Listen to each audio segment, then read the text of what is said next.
Chapter 6. The Negative Art of the Good Life. Do nothing wrong and the right thing will happen. There are old pilots and there are bold pilots, but there are no bold old pilots.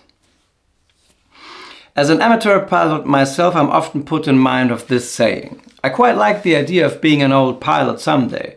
It's certainly better than the alternative. When I clamber into the cockpit of my old single-engine plane, a 1975 vintage, I'm not aiming for anything spectacular. I'm just trying not to crash.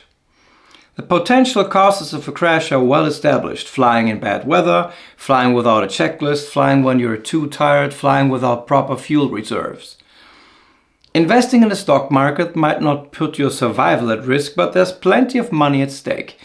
Investors often talk about upside and downside. By upside, they mean the total conceivable positive results of an investment, such as an above-average yield, while downside encompasses all possible negative results, such as bankruptcy.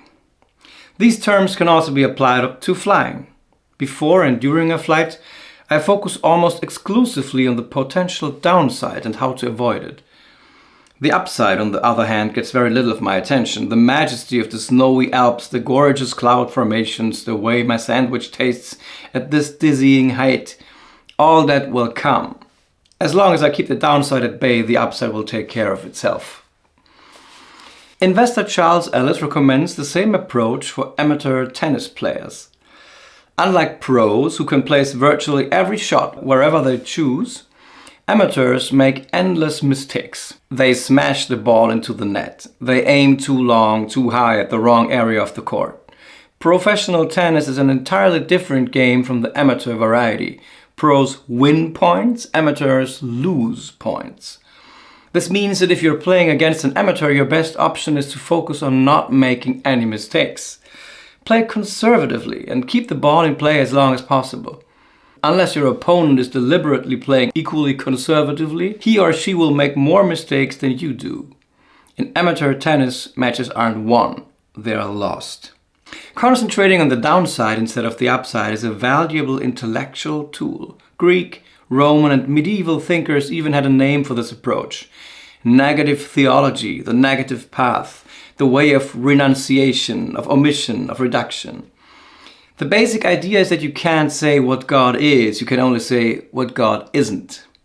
Or in our terms, you can't say what a good life guarantees. You can only say what a good life prevents. But you can say that for sure. For 2,500 years, philosophers, theologians, doctors, sociologists, economists, psychologists, brain researchers, and advertising executives have been trying to figure out what makes people happy. Yet the body of knowledge they've produced is still somewhat puny. Social contacts are important, they tell us. It helps to have a sense of purpose. Sex is probably a good idea, as is moral behavior. Well, great. I think we could probably have worked that out for ourselves. Their results could hardly be less precise. In terms of concrete contributing factors to happiness, the happiness upside, we're still fumbling around in the dark. But when we ask what factors have a significant negative impact on the good life, which factors jeopardize it, we can pinpoint them exactly. Alcoholism, drug addiction, chronic stress, noise, a lengthy commute, a job you despise, unemployment, a dysfunctional marriage, stupidly high expectations, poverty, debt and financial dependence, loneliness, spending too much time with moaning minis, over-reliance on external validation, constant self-comparison with others, thinking like a victim, self-loathing, chronic sleep deprivation, depression, anxiety, rage, and envy. You don't need science to tell you that. You can see it for yourself, in your own mind, in friends, in your community. The downside is always more concrete than the upside. The downside is like granite, hard, tangible, solid, whereas the upside is like air. So do your best to systematically eliminate the downside in your life. Then you'll have a real chance of achieving a good life. Of course, fate may intervene at any time. A meteorite destroys your house, a war breaks out, your child drowns, your company goes bust. But fate by definition, is immune to influence, so don't dwell on it. You're probably thinking I left out a thing or two from the list above: disease, disabilities, divorce. However, countless studies have shown that the impact of these factors dissipates more quickly than we imagine. In the initial months after an injury, paraplegics focus almost exclusively on the disability, understandably so, and they feel correspondingly miserable. Yet after just a few months, their mood normalizes.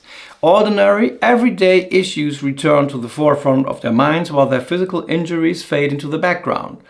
The same is true of divorce. After a year or two's travail, you reach the other side of the valley of tears. But alcoholism, drug addiction, chronic stress, noise, lengthy commutes, indeed, any of the factors on the first list, those aren't things people learn to live with. Those cannot simply be normalized. They are always present and they make a good life impossible. Investors who have been successful in the long term, such as Warren Buffett and Charlie Munger, work with mental tricks, tools and attitudes that are eminently applicable to everyday life. Step 1. Avoid the downside. In their investments, Buffett and Munger are carefully first and foremost about what to avoid, for example, what not to do, before they even think about the upside.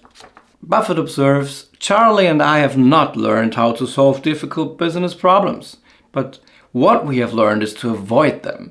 You don't have to be a genius to do that."